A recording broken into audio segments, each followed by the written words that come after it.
बिस्मिल्लाहिर्रहमानिर्रहीम। अस्सलाम वालेकुम दोस्तों। अर्तुगरुल गाज़ी कौन था? अर्तुगरुल गाज़ी 1 जनवरी 1998 ईस्वी में पैदा हुए। वो बचपन ही से नहायत ही होशियार और बहादुर जंगजू थे। आपका कबीला तुर्की के चरवाहों का कबीला था। सुल्तान अर्तुगरुल जब जवान हुए, इस वक्त चंगेज़ खान ने तातारियों की पूरी फ़ौज लेकर तुर्की और इसके अतराफ़ में हमला कर दिया। मर्दों को कत्ल कर दिया और औरतों और बच्चों पर जुल्म किया। इस वक्त तातारियों के डर से कई कबीले अपने वतन को छोड़कर चले गए और उसमें अर्तुगरुल गाज़ी भी अपने वालिद, 3 भाई और कबीले के साथ अपने वतन को छोड़कर इधर उधर भटकते रहे। जब अर्तुगरुल गाज़ी के वालिद का इंतकाल हुआ तो अर्तुगरुल गाज़ी के 2 बड़े भाई भी अर्तुगरुल गाज़ी से अलहदा हो गए और कुनिया चले गए और इसके बाद अर्तुगरुल गाज़ी अपने छोटे भाई के साथ ही रह गए। अर्तुगरुल गाज़ी के कबीले के लोगों ने अर्तुगरुल गाज़ी की बहादुरी और कबीले में सबसे ज़्यादा सलाहियतमंद होने की वजह से अर्तुगरुल गाज़ी को अपना सरदार मुकर्रर किया। सरदार बनने के बाद अर्तुगरुल गाज़ी ने फैसला किया कि चरवाहों की ज़िंदगी जीने से बेहतर है कि हम सुल्तान अलाउद्दीन की सल्जुक की हुकूमत में जाकर सुल्तान अलाउद्दीन के लश्कर में शामिल हो जाएं। इस वक्त सुल्तान अलाउद्दीन भी एक तुर्की थे और उन्होंने सल्जुक की हुकूमत कायम की थी।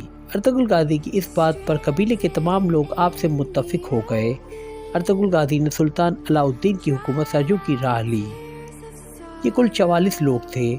जब कुनिया के करीब पहुँचे तो उन्होंने देखा कि एक मुसलमान फ़ौज रूम के ईसाइयों से जंग में उलझी हुई है और मुसलमान अपनी हिम्मत हार चुके हैं और रूमी इन पर हावी हो रहे हैं।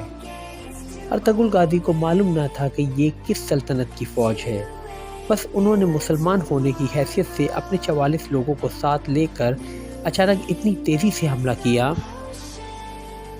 कि रूमी फ़ौज घबरा गई और वो ये सोचने लगे कि कोई और लश्कर आ चुका है और मुसलमानों को किसी से मदद मिल गई है और यूं पल भर में ही मैदान जंग का नक्शा तब्दील हो गया और मुसलमान हारी हुई जंग जीत गए।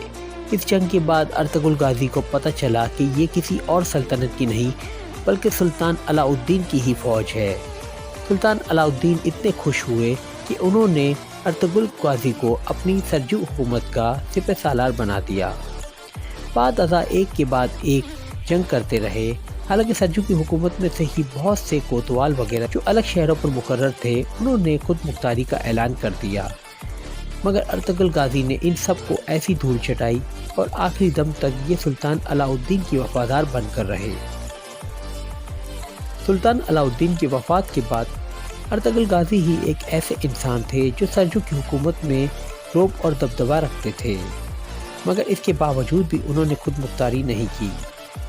1298 ईस्वी में अर्तुगरुल गाज़ी का तीसरा बेटा पैदा हुआ जिसका नाम अर्तुगरुल गाज़ी ने उस्मान रखा, जो आगे चलकर बड़े बड़े फतूहात का मालिक बनने वाला था।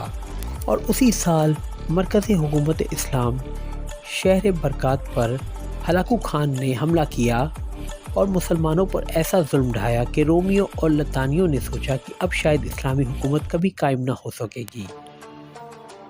1 सितंबर 1281 हिजरी में अर्तुगरुल गाज़ी वफ़ात पा गए और उसी साल उनके सबसे छोटे मगर सबसे ज़्यादा बहादुर और होशियार बेटे उस्मान को अर्तुगरुल गाज़ी का जानशीन बना दिया गया और उस्मान ने ठीक 11 साल बाद खुद मुख्तारी का ऐलान कर दिया और एक नई हुकूमत कायम की और इसे अपने नाम से मंसूब करके सल्तनत उस्मानिया करार दिया।